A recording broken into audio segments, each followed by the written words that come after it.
Okay, welcome everybody to the 2018 Sheriff's Debate. This debate is hosted by the Professional Peace Officers Association, commonly referred to as POPA. I want to thank Sheriff Jim McDonald and Alex Villanueva for agreeing to do this debate. I know their calendar is pretty hectic, so we greatly appreciate your coming out and supporting this. We wanted this debate to include many different viewpoints, not just the cop's viewpoint. So we decided that we're going to join with a couple of other organizations to bring you this debate. So I'm very proud to have the League of Women Voters of Los Angeles, as well as California Contract Cities Association represented for this debate.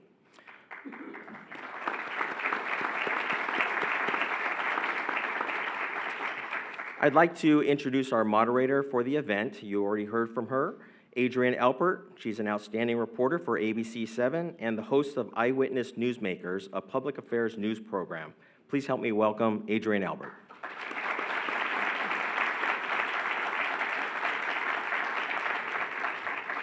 Well, hello everyone. This is your POPA debate. And we are live streaming this, by the way, on abc7.com and on the PPOA Facebook page. So if you missed it, you can catch it again. I will tell you at the end where you can find the recordings as well. Let's introduce the panel formally now. Marcelo Rodarte is the Executive Director of the California Contract Cities Association and a former Norwalk mayor and city council member. The California Contract Cities Association represents 76 cities, more than 7.5 million residents, primarily in Los Angeles County. The association has been advocating for collaborative governance since 1957. Marjorie Green is the co-chair of the Criminal Justice Reform Committee of the League of Women Voters of Los Angeles. She initiated the committee in 2015 because of the rift that had been exposed nationwide between law enforcement and the communities it serves. The League of Women Voters, a nonpartisan organization, encourages informed and active participation in government and works to increase understanding of major policy issues, public policy, through education and advocacy. The committee has conducted extensive research to uncover best practices that can help restore trust, protect our officers, and increase public safety. And finally, Brian Moriguchi is a police officer and civil rights advocate. He is president of the Los Angeles Professional Peace Officers Association, which represents 9,000 active and retired law enforcement and professionals, primarily from the Sheriff's Department. He's also a former president of a local chapter of a prominent civil rights organization and an appointed member of the U.S. Commission on Civil Rights California Committee. That's your panel. Let me tell you a little bit about the structure of this debate. The order was determined by coin toss, and Lieutenant Villanueva has elected to close with a closing argument. That means the opening statement will go to Sheriff McDonald. The panel will ask questions. The audience will submit questions. The first rounds of questioning is coming from the panel. The candidates will have 90 seconds to respond. There's 30 seconds for the opponent to rebut, and 15 seconds, if necessary, for the initial respondent to respond if he wants to. Also, panelists have the discretion to ask a follow-up if they feel their question wasn't answered. For the sake of time, we're asking all of you to hold your applause. Until now, just for now, let's introduce Lieutenant Alex Villanueva and Sheriff Jim McDonald.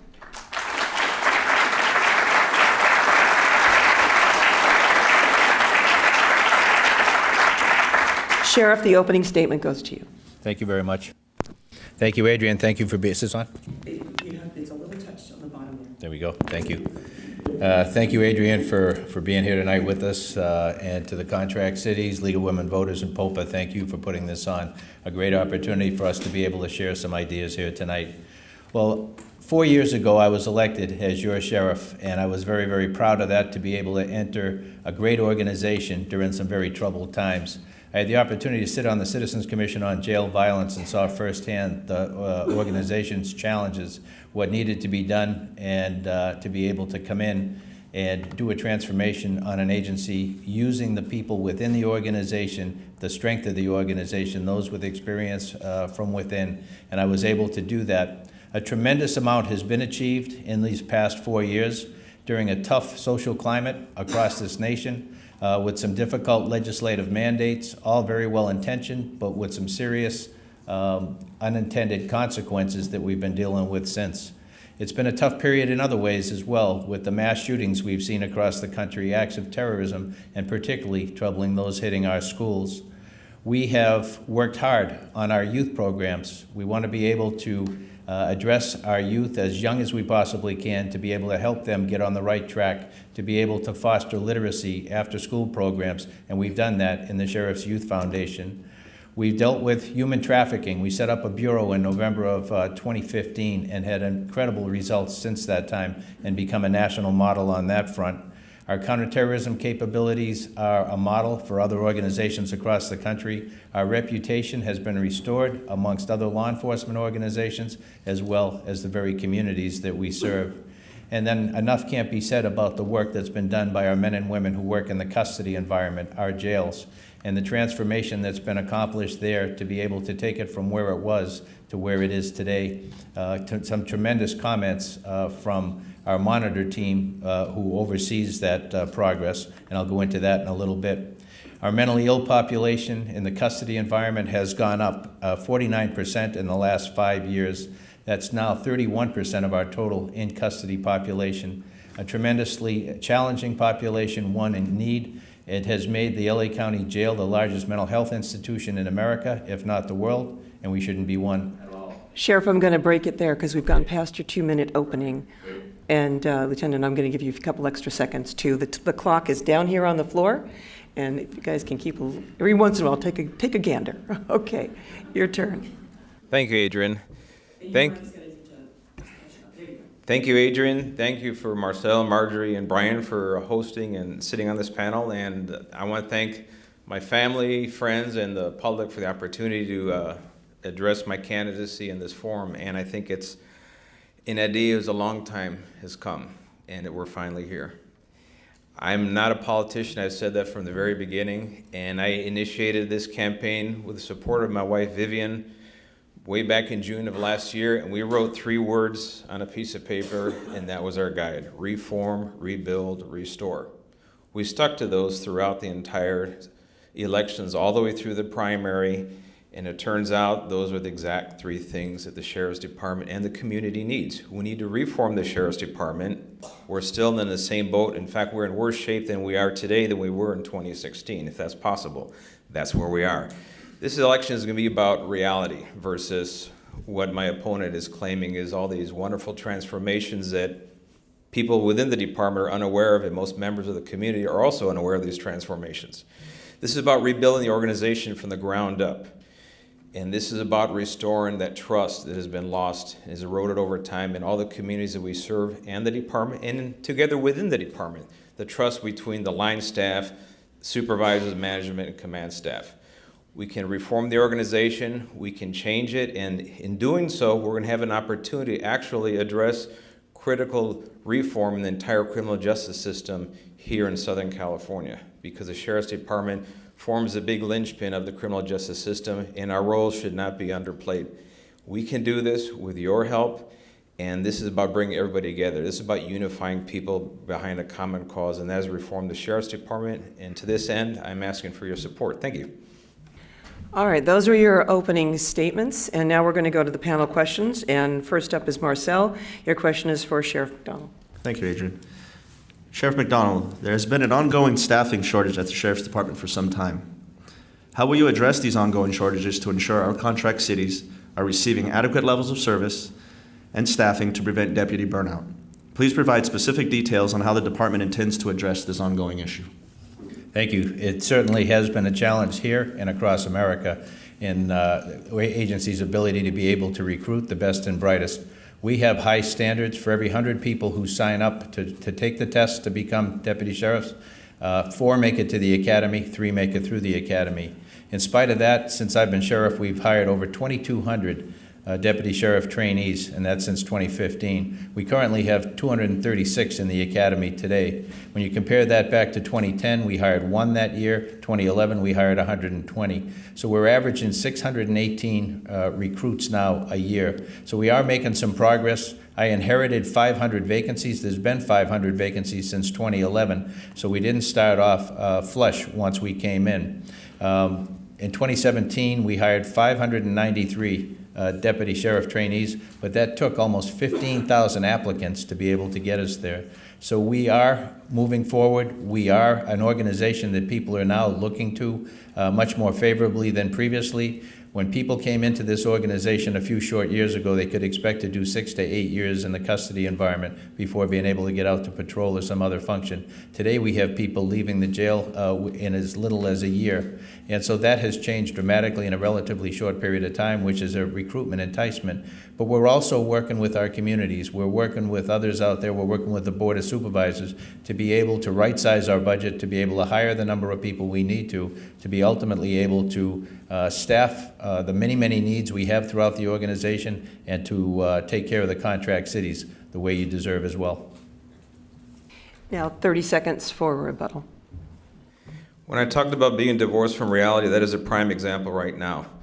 Last year, we lost 100 deputies, and that is 100 less than what we started with. This year, as of June of this year alone, we're 100 down more. We're at an even greater pace than we were last year. The chief problem in the recruitment of the department is the man standing to my left right here. His name is Jim McDonald.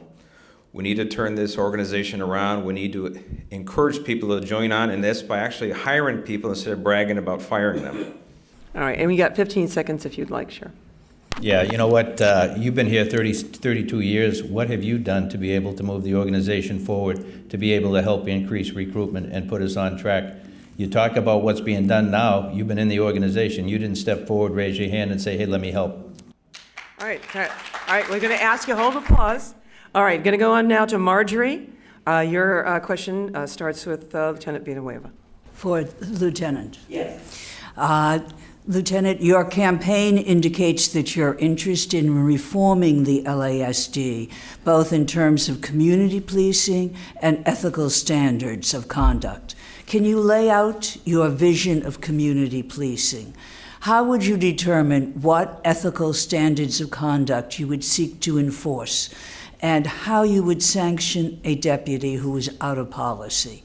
Since you stated that use of force rules are unclear, who would you like to see involved in their clarification?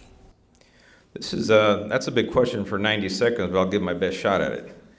First of all, ethical standards of conduct, we have to delineate between mistakes of the mind and mistakes of the heart. Someone who acts maliciously and does something that violates policy, harms individuals, causes harm to the organization, to the community, lawsuits, all those things of that nature, that is going to get the serious end of discipline. It could be including termination. If there's a criminal matter and criminal prosecution, we will pursue that.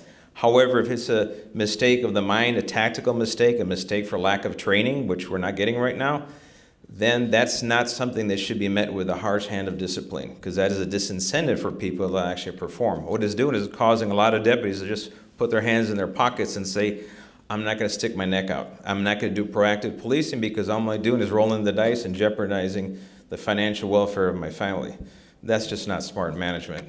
We can do a lot better than that. When it comes to ethical standards for the organization as a whole, I don't believe that Paul Tanaka's foot soldiers should be my command staff. I will not do that. I'm going to make sure that my command staff is thoroughly vetted and conforms to the highest standards possible for the organization. It has a history of ethical standards and supporting the overall mission of the department without cronyism, nepotism, tokenism, and all the things that really darken the organization over the years. There is so much we can do that is not happening right now, and I will make that happen. Sheriff, you have 30 seconds. We do have very high standards because what we do is critically important to the public that we serve. They expect when they call 911, people are going to show up who are competent, who have character, and who have compassion. And our deputies across the board demonstrate those qualities each and every day. Our deputies, unlike what has been characterized, do not put their hands in their pocket, are not pulling back from proactive police work. Crime is trending down. 2017, we were down in every crime category except burglary, which was flat. This year, the trend is going in the same direction. It just got the crime stats today, and we're down fairly significantly in both property and violent crime. So when you look at, thank you. All right, we'll come back around to it again. I'd like to make a quick rebuttal on that. Regarding the 15 seconds. Yeah, and regarding crime stats, the first 3 years, 2015, 16, and 17, 9% increase in violent crime, Part 1 crimes. That's statistics from Mr. McDonald's own statisticians. All right, we're moving on to our next question. Brian, yours is for Sheriff McDonald. Sheriff McDonald, as you know, POPA conducted a morale survey of its 9,000 members, most of whom work in the Sheriff's Department. The results of that survey indicate that morale has decreased in the past few years. Do you believe morale is low in the Sheriff's Department? If so, what are you doing as Sheriff to improve morale? If not, why do you believe the employee survey paints a different picture? Thank you. Morale is certainly a very critical issue for me. It's the perception of our deputies who are out there, our employees across the organization who are out there doing the great job that they're doing every day. When you look at morale in any police agency in America today, I think you'll find issues. We're in a tough part of American policing history right now. But when I look at the men and women who are doing the job, and you look at their performance, and you look at arrests are up in some of our more challenging areas, you look at the measures of success across the board, and they're doing the job in a tremendous fashion, being a model for policing in many of our specialties. So I'm very proud of what they're doing every day. We could all, take a step back and say, things could be better. We're trying to make things better every day. 4 years ago when I got here, things were very difficult. We all worked together. I didn't do it alone. We all worked together to be able to get us where we are today. Forbes magazine came out last month and made an announcement that the LA County Sheriff's Department was one of the top 500 large employers in America to work for. The only police agency represented in that 500-person or 500-company survey. So that was something that was unsolicited, something that is, has nothing to do with the department, an unbiased third-party observation, but one that I think we should be very proud of because it states something that is hard to be able to, you can't buy that, hard to be able to achieve something like that, and yet here we are. We're always going to be critical of ourselves, knowing that we can be better and wanting the working conditions for all of our people to be the very best that they can. And that's your time. We'll have a 30-second response. Another example of being divorced from reality. That Forbes ranking, so to speak, apparently they just interviewed the command staff of the Sheriff's Department. They didn't bother with the line staff or the community. I think the results would have been far different. If you go to the building where employees file for their paperwork for retirement, the line sometimes goes out the door and around the building. That's what the morale is, and that's reality. 15 seconds, Sheriff. Yeah, we every year between 350 and 400 people put in their papers to retire. Predictably, that happens most frequently in March due to the way the budget packages and benefit packages are crafted. And so that's not something unpredictable. In fact, the number this year was less than prior years. So, you can twist things the way you want to be able to twist them to say what you want to say. But I think if you were to go out and talk to the vast majority of our hardworking deputies and staff, they would tell you that they're very proud to be members of this organization. All right, time, Sheriff. The next question for me, for Lieutenant Villanueva, this is, how will you reconcile the nation's biggest jail system with immigration policy under the Trump administration's directives for ICE and SB 54, California's sanctuary state law? Actually, the legislature and through the leadership of Kevin De Leon, they already reconciled that in a sense. SB 54 strikes a very careful balance between the needs of separating those who are already convicted felons of serious crimes that pose a threat to the community from those who are merely in and out of the jail for a misdemeanor crime, traffic courts, and things that are not a threat to the community. We cannot do anything to support ICE in terms of being any arm of their enforcement. Our operation is exclusively local law enforcement, and ICE is going to do their business with enforcing immigration laws, and there's going to be a very bright line between the two. I will not allow the county jail to be a pipeline for deportation, and SB 54 strikes that careful balance. The same SB 54 that my opponent undermined from the very beginning, and did so in such a fashion that some of the people that are now protesting outside this building right now, it concerned them, and that is about trust. The position of sheriff is a position of trust. We have a very large undocumented population in Los Angeles County, the largest in the entire country, as a matter of fact. And because of the efforts of the Trump administration with ICE and deportations, all the language used caused a lot of people to just not call the police for very serious crimes. And that is study after study has shown that reportable crimes, very serious ones, are not being reported. And that is where Mr. McDonald needs to take a step back and realize his role is not to be supporting the policy of the Trump administration, but to protect the residents of Los Angeles County. Time. And hold your applause.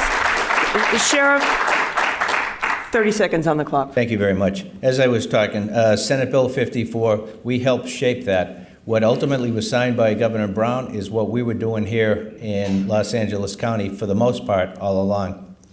We do not stop people on the street. We do not ask people what their immigration status is. That is not our role. That is the role of the federal government. We do, as the law dictates, allow ICE into the jail only for those people who are convicted, not pretrial, and only for those convicted of crimes delineated by state law. We do that. We're required to do that. She spoke about the numbers of people, 1,000 out of 116,000 plus people who were released from our custody last year. That trended from 1.5% last year who were released to ICE down to 0.63 this year. That's your 30. And Lieutenant, you got 15 seconds.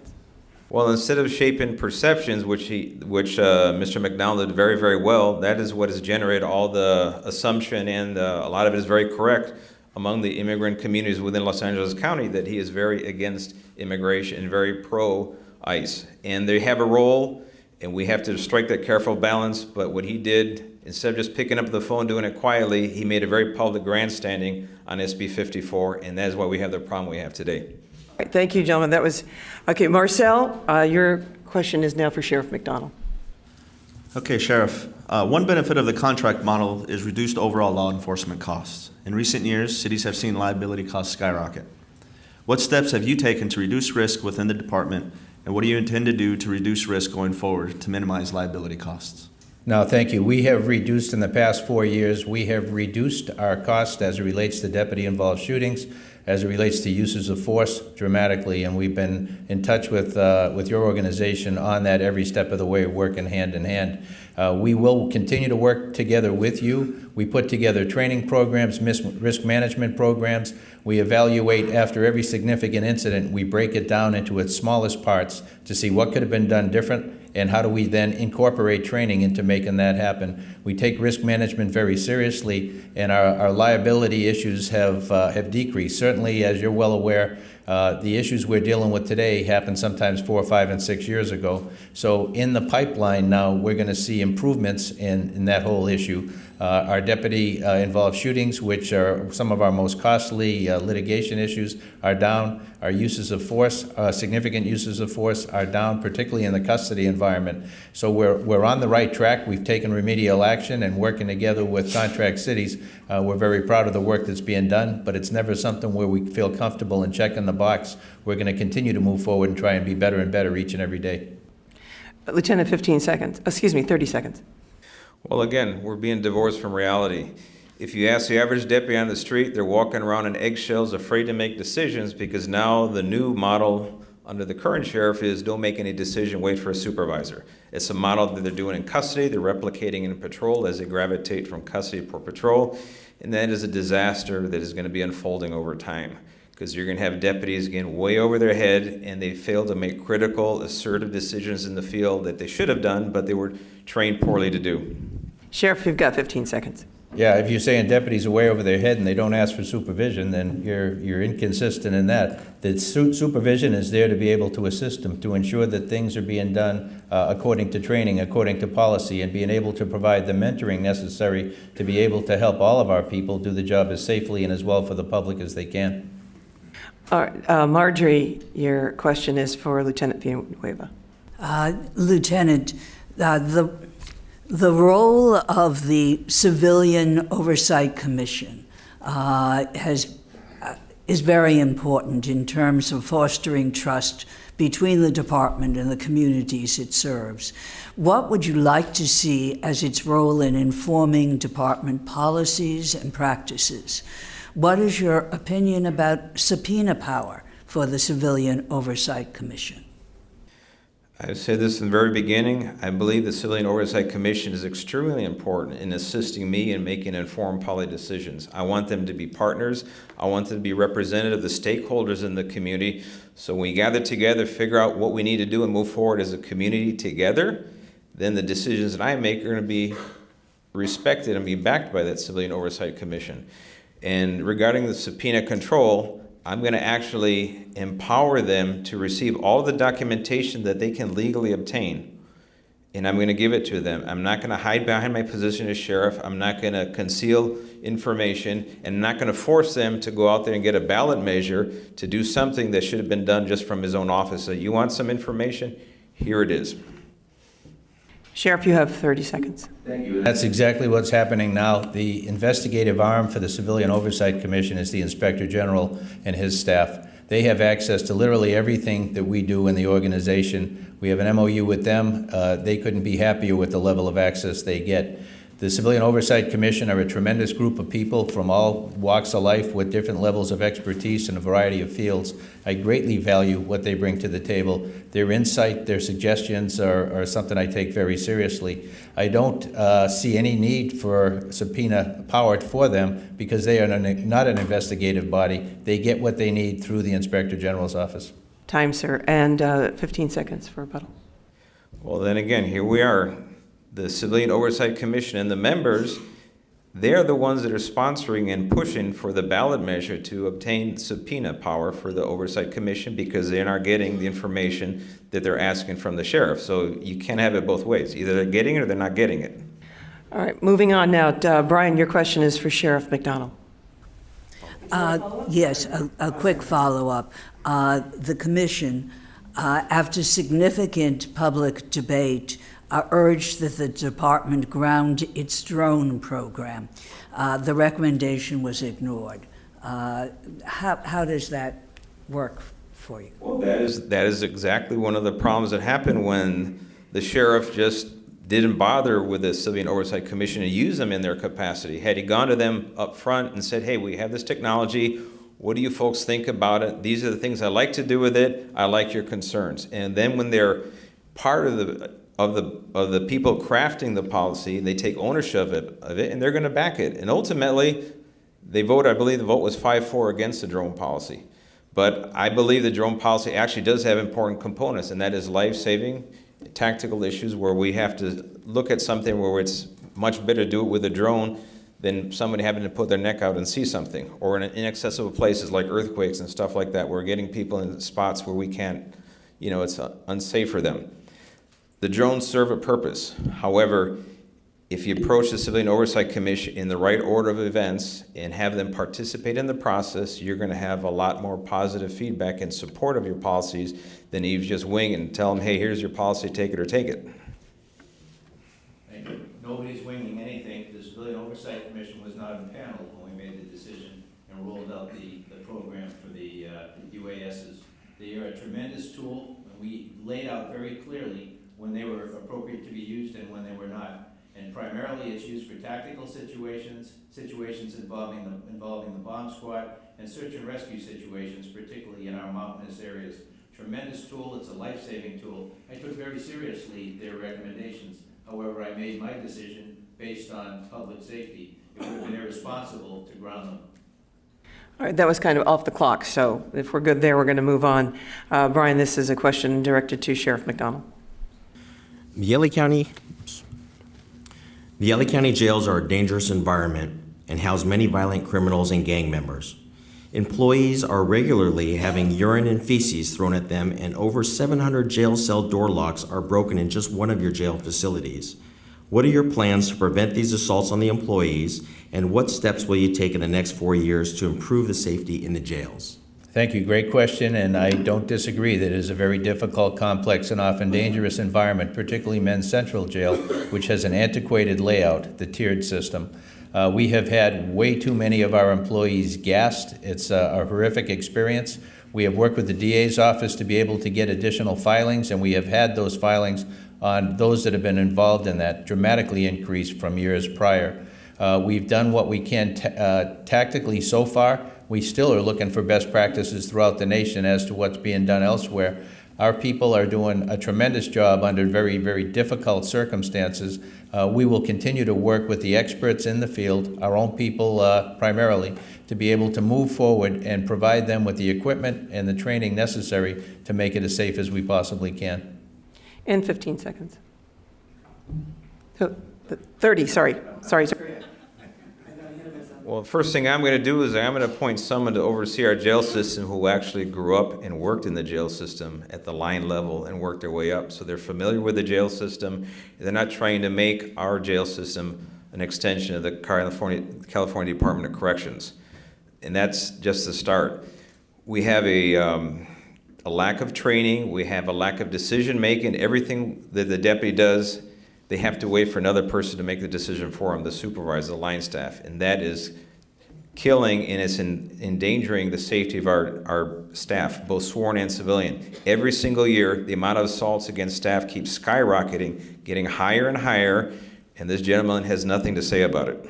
He's got 15 seconds now.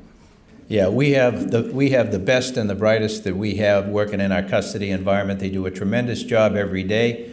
If you were to talk to them, I think you'd get a different perspective. Certainly we have work to do. Certainly we need to replace the antiquated men's central jail with a comprehensive correctional treatment facility. When you look at our population, 31% of our population are mentally ill, and we need to be able to provide a therapeutic environment for them, and we would eliminate a lot of these problems we're having. All right, we're out of time on that one. Next round is to me, and this one goes to Lieutenant Villanueva.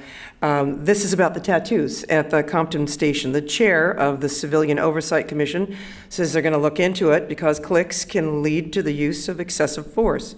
Do you support the investigation, and do you have any concern about its impact on the deputy's right to self-expression? Deputies have a right to self-expression. That's grounded in the First Amendment, and as an employer, we cannot take that away from them. Our concern comes from when that expression gravitates towards something that is damaging to the community, damaging to the department, and undermines morale. A lot of times when you have subcultures or so-called cliques within any organization, it always points to a lack of morale, a very serious morale problem. And that's when these problems tend to fester, and they express themselves in ways like these so-called tattoos. I grew up within the organization. I've seen many individuals with tattoos. I work with people with tattoos in different stations, and they were the most honorable, ethical people I've ever worked with. And there was never a single problem with them. The question is, or the problem is when that goes into illegal activities such as the Vikings and Linwood back in the 1980s. That is a prime example when things go wrong. We have to be mindful of it. However, we can't prohibit it or do anything that damages it. When we remove all the symbols of the organization, even the lawful ones that are well entrenched in the history and the traditions of the organization for some, I don't know where that came from, but guess what? People took offense to that within the organization because they lost their unit logo, their station identity. They had nothing to do with anything. A simple boot and a helmet on top of it. And that was considered banned under this administration. Those are the things that don't make sense. They undermine morale, and they actually promote the rise of things and subcultures like that. Time, sir. And Sheriff, you have 30 seconds. Yeah, I think if my competitor did a little research, he'd see that there's more to it than that. All of this is nuanced. We have retired probably a dozen logos throughout the organization in the last 4 years. No apologies for doing that, because we see what happens when you go to court and you're asked, do you have a tattoo? You show the tattoo, it becomes Exhibit A, we write the check. Not only the liability issue to all of the members of our communities, but also the credibility of us as an organization. If we sanction tattoos that depict violence, racism, hatred, any of the things that all of us abhor, then where does that put us? We need to take a strong, firm stance on this, to be able to be very clear about who we are as an organization. We have attempted to do that. We have been in meetings for quite a long time in an effort to be able to do this so it's legally defensible. Okay. So you have 15. Well, for some members, a lot of members of the organization, it's kind of confusing when your own command staff has these very tattoos. What's up?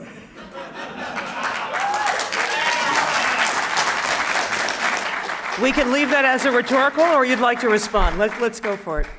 Yeah, weren't you the one who just said that some of the people with tattoos are the most honorable people you've ever worked with? All right, we're going to move on now on that one. Marcel, your next question is for the sheriff. I think I already have two for the sheriff. This one's for the lieutenant. Can you just move, I think we can move around. Do you have any more? We've got a little extra time. This has been moving a little Yes. bit Yes, quicker than we'd like. Margie, would you like to Yes, jump in? thank you. And the next question, the next round goes to, well, now it'll go to the sheriff. Okay, all right.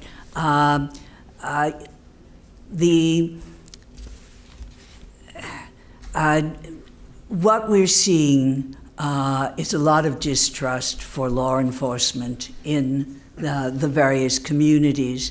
We know that public safety depends on building trust. You've both had an opportunity to talk about SB 54, but one of the issues that I'd like to see addressed is what some communities see as avoiding racial profiling, i.e. driving while black. Distrust by members of the affected communities cause them to be unwilling to work with law enforcement to interrupt crime. The AB 953, the Racial and Identity Profiling Act, requires that the department begin, starting this month, collecting data on use of force and the race, gender, and ages of those stopped. How, Sheriff, will you use this data to develop interventions and policy changes to reduce or eliminate any apparent bias this data uncovers? Thank you for the question. When you look at that particular bill, and what it asks for us is to stop a vehicle and then lay out what our perception is of the person in that car, not to ask them, but to figure out what criteria that they meet. And so we're in essence profiling people in order to be able to fill out the form. That's not something that I think ultimately that will last. When you stop a car at night and the windows are tinted, you don't know if there's 1 or 5 people in that car. And when you pull them over, then you get a chance to be able to see who's in the vehicle. So there are a lot of unintended consequences out of another well-intended bill that went forward there. But certainly any good information that comes out of it will incorporate into our training, into our policies, our procedures, and we'll take whatever benefit we can, from any form, and be able to make our organization better. But when you look at this one in particular, there are some major challenges to it. It is a significant amount of workload for the deputies in the field to be able to complete this when you look in the aggregate. So there are some challenges there. I'm hopeful that we'll be able to get some benefit out of it as well. 30 seconds. Those forms, they take approximately 5 to 6 minutes per person who is detained to fill out. And they go into a separate file apart from the mobile digital computer form when you do a traffic stop and you have to put that in your log. So we're adding a significant amount of time per each traffic stop. And yes, I agree with the sheriff. That does have some unintended consequences in terms of the overall impact of the activities of people in the field. Question is, the information itself is revealed to what we do with it. Can we trust the person with the information? That's what it boils down to. It's a matter of trust. Unfortunately, in the Lancaster-Palmdale area, we had a consent decree with the federal government because we engaged in a pattern of practice of profiling, racial profiling, with the enforcement of Section 8 housing. And again, the incumbent's part of his command staff was one of the person who was in charge of overseeing that as it unfolded and the disaster occurred. So the public sees this as a problem of a lack of trust because the very same people that are part of the problem are part of the command staff. So, your response, Sheriff. He's putting people into a category here who happen to be in a command position in a geographic part of the county, which encompasses 1,200 square miles, and holding them accountable for every detail of every deputy. Certainly they set the tone. Certainly there were things going on that we have rectified since then. The people that we're talking about, when I came into the organization, I made it very clear in my opening that everybody would get a fair look to what they brought to the table, and we'd be moving forward for those that were leaders, those that had an ability to be able to take us to the next level. And so we have done exactly that. There are people that you could point at and find something in their past that you want to be critical of. I looked at the overall person, and I couldn't be more proud of the command staff we have in place moving forward, as well as of the deputies and professional staff we have throughout Gentlemen. this organization. Thank you. Brian, I think the next round is going to come to you, and your question is directed first to Lieutenant Villanueva. POPA represents many non-sworn employees, including custody assistants and security officers. What are your thoughts about civilianizing the jail, and do you favor a career series for the non-sworn, similar to the bonus positions for deputy sheriffs? I favor a career series because I want to give normal career progression to every single member of the Sheriff's Department. I don't want them to be held back for a run into a wall or a ceiling artificially that we created. That is wrong, because then that inhibits performance and it lowers the morale overall. Part of that career progression should also be the ability to become sworn. We should not treat our employees who are actually in the process of trying to become sworn as second-class applicants and delay their process through the system and get hired as sworn and go to the academy only because it's financially convenient for us. That is dead wrong. We cannot be doing that. Also, I want to treat every member of the organization with the same set of rules. I'm going to elevate all the civilian staff to the same standard of protections of the Peace Officer Bill of Rights in terms of the disciplinary process.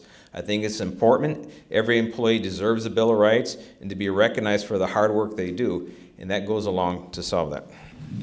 Sheriff, your response. Thank you. Now, I'm also certainly in favor of a career series, an ability to be able to have a career progression that you can work toward to be the best you can, to be recognized and be promoted then within your specialized field.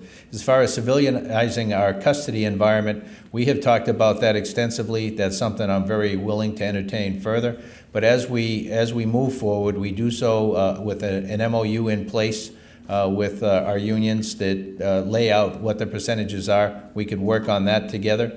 But I also look at the custody environment and how much that has changed, particularly since realignment in 2011. And we now have people in custody who used to be, for the same offenses, in state prison. That's your time, sir. You have 15 seconds, sir. Regarding the civilization of the entire jail system, we've had a balance that has worked for us for the last 50 plus years. I believe we'll maintain a healthy balance and we'll consider that, but it is a changing environment. AB 109 has changed the entire composition of our jail system to more closely approximate that of the state prison. All right, our next round, I'm going to take it, and then I think what we will have time for is, Marcel, you've got another question. That'll be an equal number of questions for our panelists, and then we'll go to our audience questions. Is everybody okay with that? Time-wise, I'm just watching the clock. But somebody can correct me if I'm wrong on that. We've got tons of audience questions that have come in now. My question is directed to Sheriff McDonald, and this is concerning AB 931, the use of force, changing California's penal code that describes justifiable homicide by a police officer, requiring now more de-escalation using time, distance, communications, and available resources when it's safe and reasonable. Do you support this measure, sir? And I don't know of anyone in law enforcement who would. When you look at the split-second decisions that have to be made in the field by a deputy, by a police officer anywhere in the state of California, it's incredible what they have to go through in the follow-up investigation and the litigation that will result from that. When you look at what we do today, we focus on de-escalation critically. We look at training. We look at all of the things that we can in an effort to be able to avoid a use of force, particularly a deadly use of force. So we have a lot in place now to be able to throw out the current criteria of Graham versus Connor, which is the national standard established by the Supreme Court, where the decision must be reasonable, not necessary, as is trying to be written into the law. When you look at a use of force in hindsight, necessary would put officers and deputies in jeopardy that they would not otherwise be in, and I don't think it's fair to the public. It will have a chilling effect on law enforcement across the state. And a rebuttal to that. I believe the standard of Graham versus Connor has existed for decades and it serves the community well. We need, however, a district attorney that is willing to prosecute when it is warranted.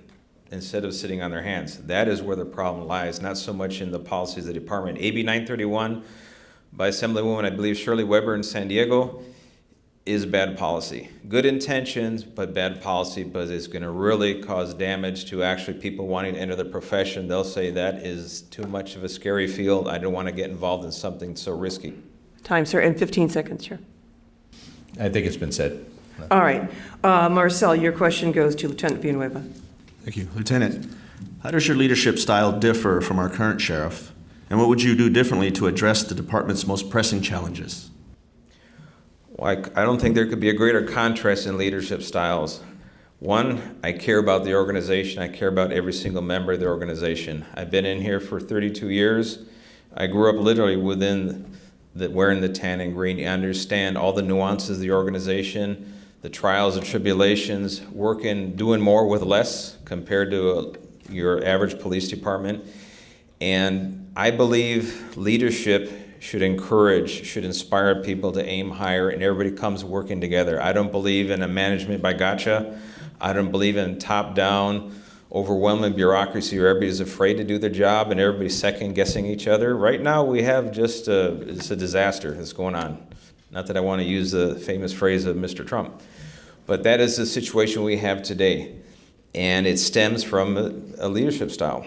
And I grew up and I faced a lot of adversity in the organization, and in spite of what the sheriff believes, I actually started my first reform effort when only 2 years on. I led the drive to ban smoking in the jail facilities.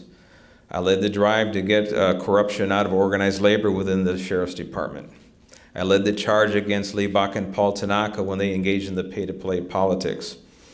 And I've had a long history of reform within the department. I understand where this department needs to go, and the leadership style is one that you have to respect the institution as a whole and treat it like you care about it. Sir, if you'd like a rebuttal. I deeply care about the profession and our organization, which is a tremendous organization that's coming out of some very, very difficult times. My leadership style is one of inclusion, one to be able to find out what's going on and to be able to weigh all of the options we have as best we can, given the time that we have. When I look at what we've been able to accomplish in 4 years' time, I think it's incredible. We had comments by our monitor team on our consent decree, a very critical group, that we've seen a sea change in the jail environment on use of force issues and the relationship between our staff, custody staff and the inmate population. A sea change is a big term for that group to be able to validate us with. And so when I look at where we've been, where we're going, we are on the right track. We cannot go backward. And when I look at what my competitor brings to the table, I was a lieutenant. I made lieutenant 25 years ago, and I didn't know at that time what I didn't know. And I look back now on my opportunity, my privilege to be in so many different roles since that time, and what I've been able to take from each of those positions to the position I'm in today. I couldn't have been a success without that experience. I'll give you a little more time on the clock, Mr. V. Go ahead. To paraphrase Ronald Reagan, I will not use my opponent's lack of education or experience as a deputy sheriff against him.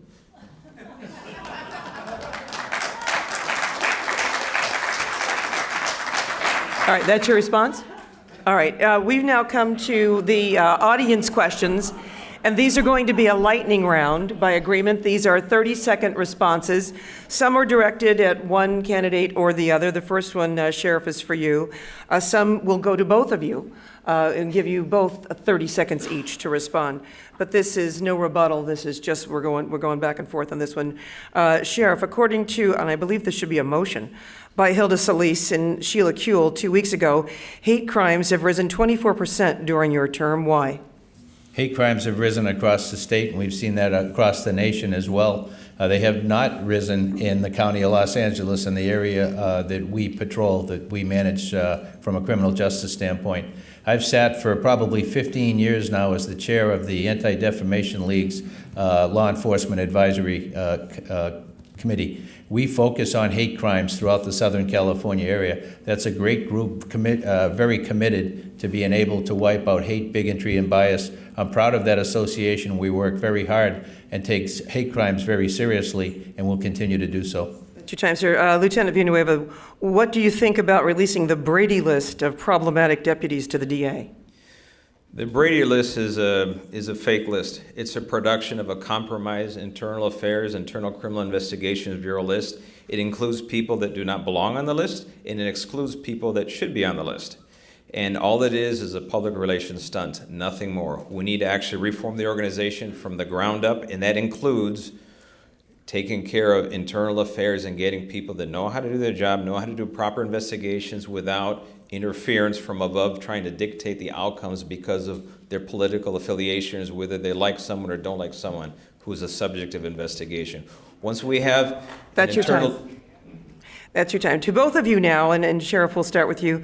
What steps do you plan on taking to diminish the separation of civilian versus sworn personnel?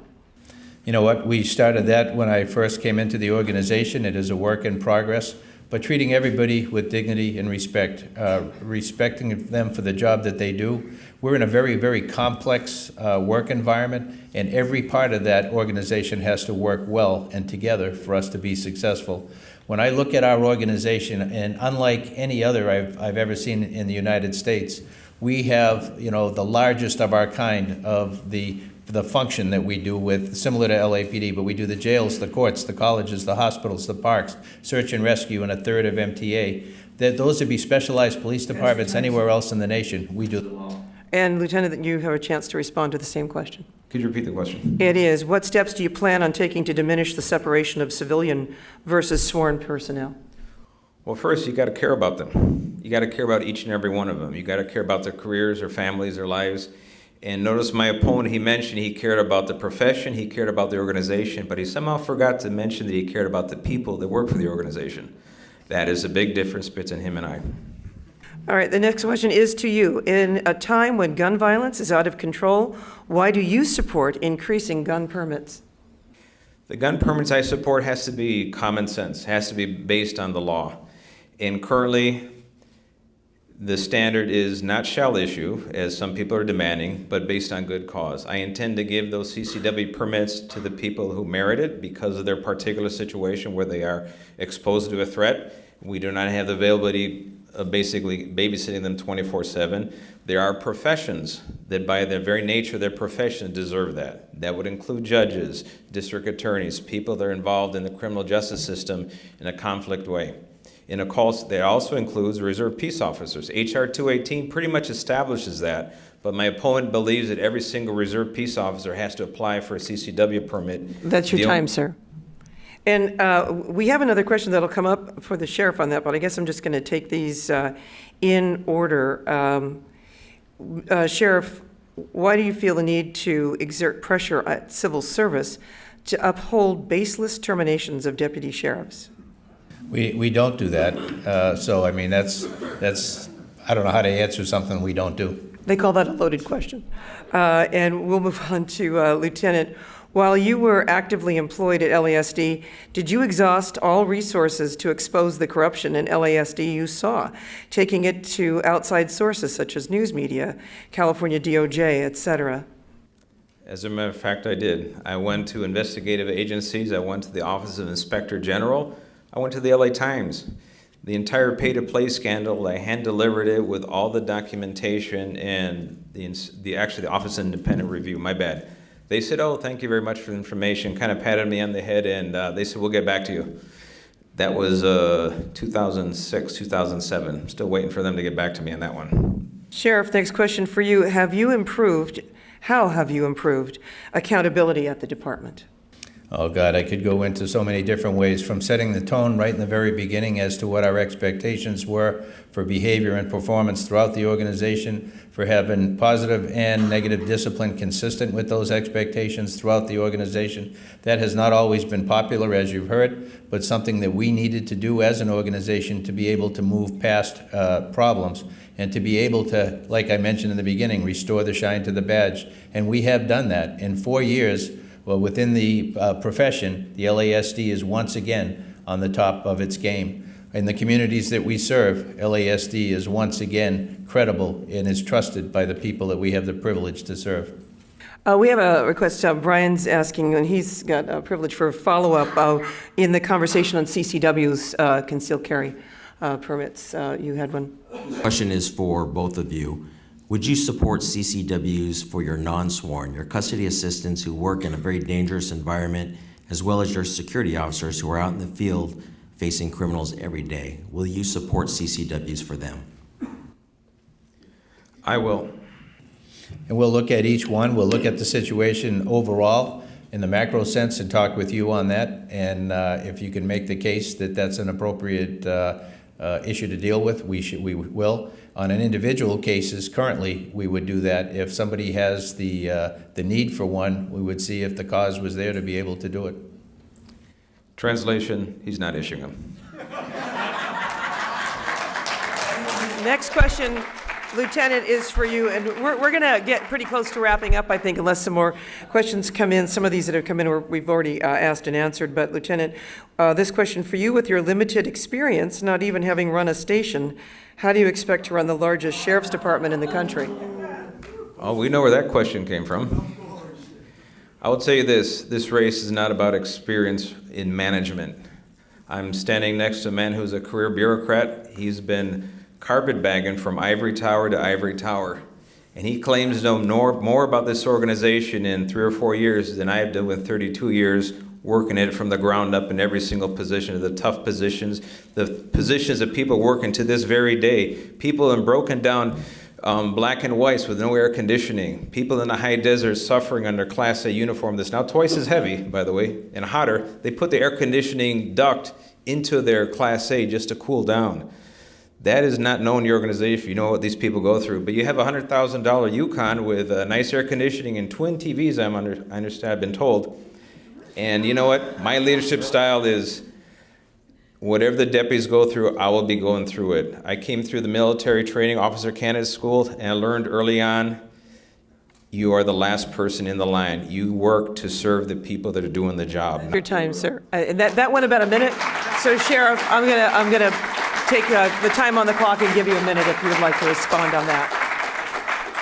That sounds good. That's not the reputation I have heard about you throughout your time. If you have 32 years of experience and you're doing the same thing every day for 32 years, that's not a lot of varied experience to be able to bring to the most complex organization in American policing. You were a watch commander in one of our stations. A watch commander in a station that size supervises about 18 people on average.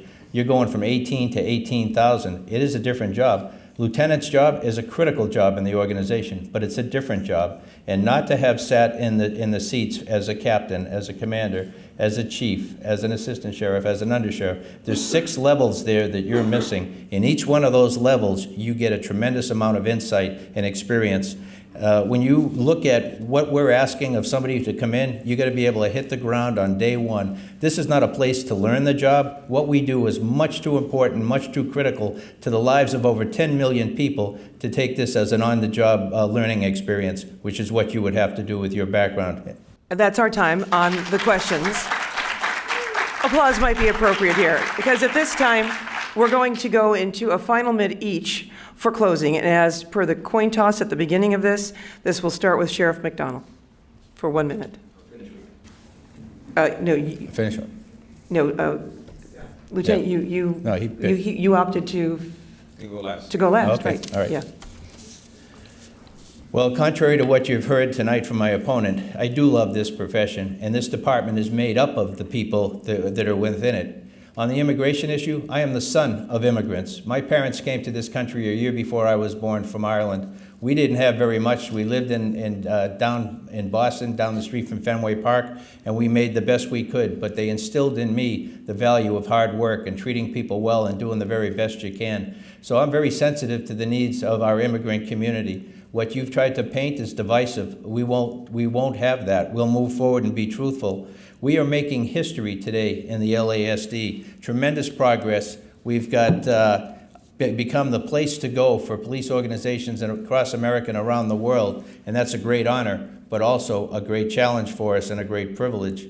Our human trafficking function has been looked upon and examined by a panel at Harvard University. They've done a write-up on what we've been able to accomplish with that. Congress, we've gone before them on 21st century policing for both gangs and human trafficking topics, as well as dealing with the mentally ill in the field and in the custody environment.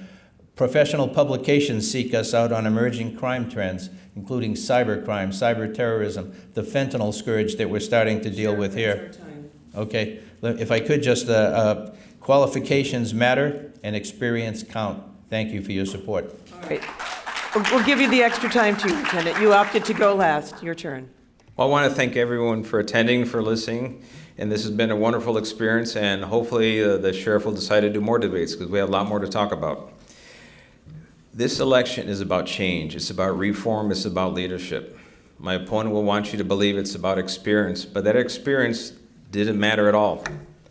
First thing he did coming into office was decide to make all of the previous corrupt foot soldiers of the previous administration his command staff. The pass he decided to give her the clean slate. 95% plus of the organization doesn't need a clean slate. They've been doing an honest job their entire career. They needed anybody to clean anything for them. You somehow find a way to have the people that least deserve the clean slate to put them in positions of power and authority to continue doing the same corrupt practices of the previous administration. And this is what all that experience got you. A gold or a brass buckle. That is what the whole thing boiled down to. We need more than this in Los Angeles County. We need true reform, and that reform is going to happen on November 6th. Thank you all. Lieutenant Villanueva, Sheriff McDonald, thank you.